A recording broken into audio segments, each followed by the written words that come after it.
Assalamualaikum warahmatullahi wabarakatuh. Perkenalkan, nama saya Aditya Ramadan dari kelompok KKN Digital, kelompok 161, yang mana diketuai oleh Saudara Bagus Rizky Atmaja. Pada kesempatan kali ini, saya akan memaparkan terkait tindak pidana kekerasan seksual, yang mana ada sebuah prolog yang sangat indah. Pertama-tama yang saya akan bawakan, di balik tawa yang tampak biasa, ada jiwa yang berperang melawan bayang-bayang masa lalu dan juga stigma.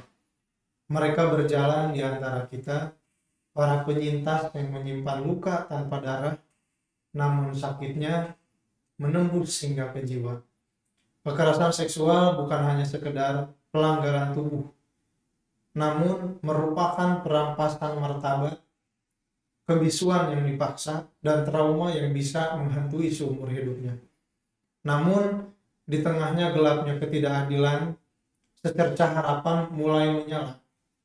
Dengan adanya Undang-Undang Nomor 12 Tahun 2022 tentang tindak pidana kekerasan seksual hadir sebagai wujud nyata untuk memperjuangkan dan juga untuk melindungi, memulihkan, dan juga memastikan tidak ada lagi suara yang dibungkam. Karena setiap manusia berhak hidup tanpa rasa takut, berhak untuk merasa aman, dan juga berhak untuk dihormati, serta berhak untuk didengar.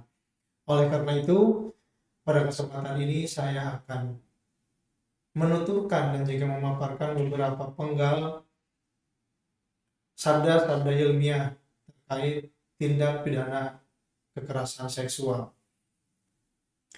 Di Indonesia sendiri, kekerasan seksual itu sering terjadi, namun masih menjadi suatu problem yang sangat kompleks untuk kita hadapi bersama.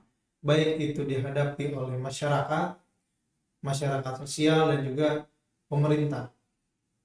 Namun dengan adanya suatu integrasi dari pemerintah yang melakukan sebuah regulasi, yang mana pada Undang-Undang Nomor 12 Tahun 2022 tentang tindak pidana kekerasan seksual ini membuktikan bahwa pemerintah dan juga jajaran-jajaran yang ada di bangku kepemerintahan Indonesia sedikit peduli dan juga concern kepada hak-hak yang menjadi dan juga dirampas oleh seseorang yang melakukan tindak pidana kekerasan seksual.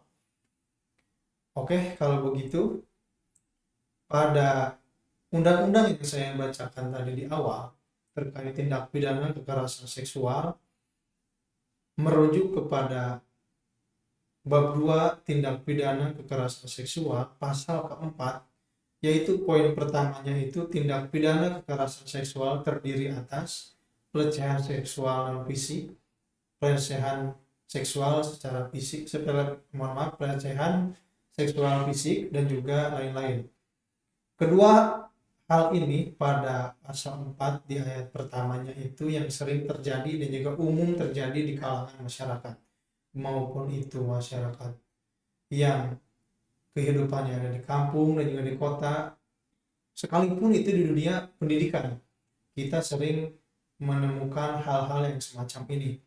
Nah, oleh karena itu, tindak-tindak pidana yang berkonotasikan kepada arah negatif, yaitu kekerasan seksual, diatur dalam undang-undang tersebut, yang mana dijelaskan kembali di ayat keduanya itu, selain tindak pidana kekerasan seksual sebagaimana dimaksud pada ayat 1, tindak pidana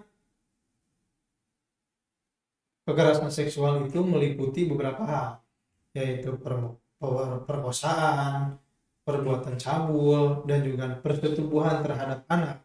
Nah, ini yang menjadi konsen pertama yang menurut saya itu menjadi istilahnya yang betul-betul penting lah untuk kita sadari, bahwa anak itu kita harus jaga, baik itu dari ruang lingkup lingkungan, keluarga, pertemanan, bahkan pemerintah dalam undang-undang ini cukup simpati dan juga cukup peduli terhadap anak untuk melindungi, karena sebagai penerus bangsa yang ada di Indonesia.